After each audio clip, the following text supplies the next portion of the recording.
خۆشترین گۆرانی خۆم ئەگەر بەڕاستی ئەرز بکەم زۆرن، بەڵام ئەم ساڵەکانی 42 بڕێک بەتفەر بووم، دەگەڕام ڕۆیشتم چوومە سەردەچ لە سەردەچ چوومە عێراقێ و لە هێرۆیە گەڕامەوە بەو دیوەیدا بۆ سەردەشتە بۆ سەرچاوێ لە هێرۆیەکە و سەر دەکەوتی ڕێگایەکی لێ بوو پیادەڕە و قاچاقچی بۆەوەی لە پێدادەن پیان دەکوت شێلێ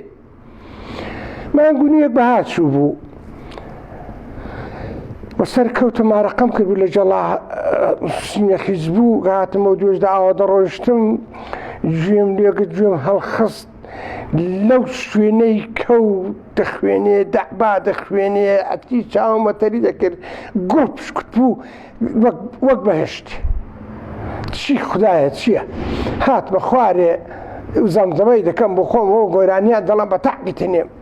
هاتمە سەرچاوێ سەردەشتێ ماندوو مردوو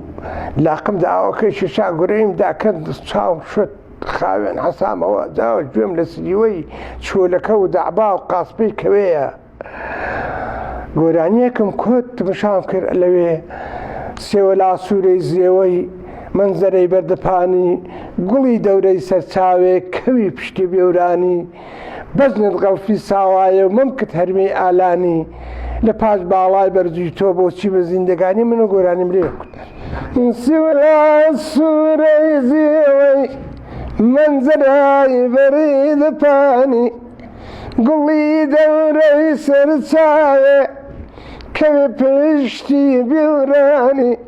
بەزنت غەڵفی ساوایە ممکت هەرمەی ئالانی پاشی باڵای بەرزی تۆ بۆچی مازیندەگانی ئەو گۆرانیە تەقی لە وڵاتی دەنجی داوە